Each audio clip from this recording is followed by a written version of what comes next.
Okay, next we're going to show that Hamiltonian cycle is NP-complete. This is significantly more challenging than the problems we've seen before, so we're going to do it in several steps.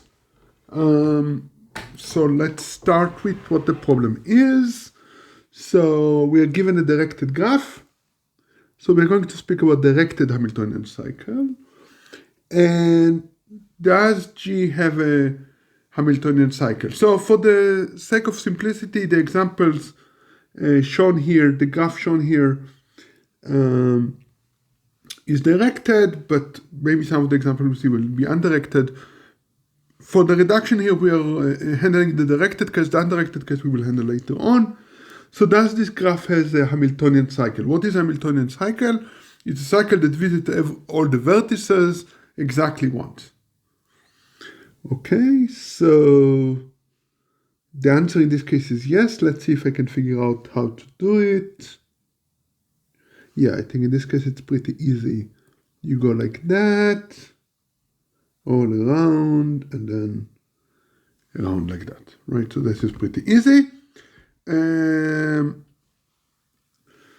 Right, but in general, this problem is pretty challenging, right? Because, I give you this graph.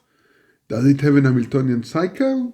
Well, I'm going to tell you shortly, so you should maybe stop the video if you want to solve it yourself. So in this case, to see that the answer is yes, is no, it's no in this case, you have to realize that we have two bridges here. This bridge and this bridge. So the outer cycle, you have to choose, right? If you cross this bridge, this is undirected, of course. You have to go either around the cycle in this thing and then go in, but then this vertex is abundant, or the other way around, right? The other way around being that you decide to go like that, but then all of those vertices are abundant. Okay, so this graph does not have a Hamiltonian cycle, but this is a specific graph. In general, the structure might be much more stranger and much harder to decide what to do. The problem is, of course, in NP, because if I tell you that there is a Hamiltonian cycle, all I have to do is to give you the permutation of the vertices. I just tell you, start from this vertex, go to this vertex, go to this vertex, and you can just verify that the sequence of vertices I give you indeed visits all the vertices. Every vertex appears exactly once, and between every two consecutive vertices in this sequence there is an edge in the graph, and there is also an edge between the last vertex and the first vertex in the sequence. So this is a Hamiltonian cycle. So the problem is clear in NP, but the claim, of course, is that it's NP-complete. Okay, so we're going to show a reduction from trisat to directed Hamiltonian cycle. And again, this is pretty surprising because the two problems seem completely unrelated. Okay, so before we jump into the frame, let's figure out what we have to do. We are given an input, a trisat formula. We have to output a graph based on this formula, such that this graph is satisfiable. The graph has a Hamiltonian cycle if and only if the original formula is satisfiable. And this graph, we need to compute it in polynomial time. Okay, so we need to build a graph such that it would have a Hamiltonian cycle if and only if, as we said, the formula is satisfiable. And the basic intuition is that the really critical thing here is to first think about a formula. What does the trisat formula has? It has n variables.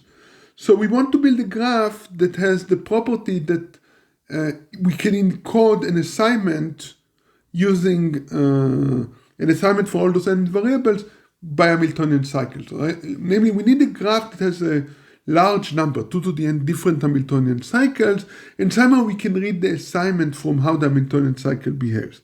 So that a priori seems quite hard, but if you think about it a bit, you can do it, and you create this graph. What is this graph? It starts from the top, and then you have rows. It's a ladder graph. The edges goes down from every row to the next row, okay? And every row there are edges between any two consecutive vertices.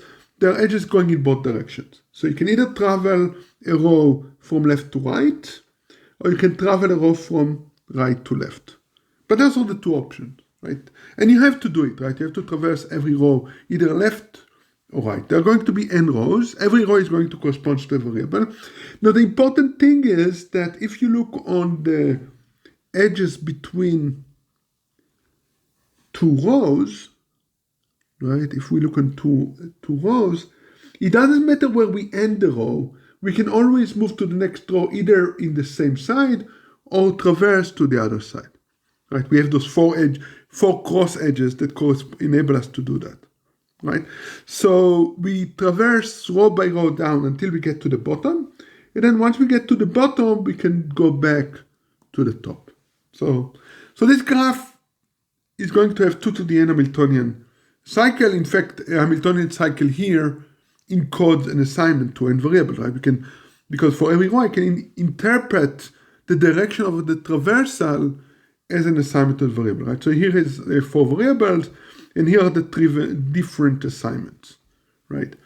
Right for 1, left for 0, right? There are 16 assignments in this case. So, and the important thing, of course, is that for every choice of how to traverse the rows, I can link it up to get a traversal of the whole graph. A Hamiltonian cycle that visits all the vertices of the graph, like in this case. Okay, so great. We have now a graph that enables us to encode all 2 to the n assignments. But now we have a formula. We need somehow to encode the constraints of the formula. And that requires a bit more cleverness, and that's what we're going to do next.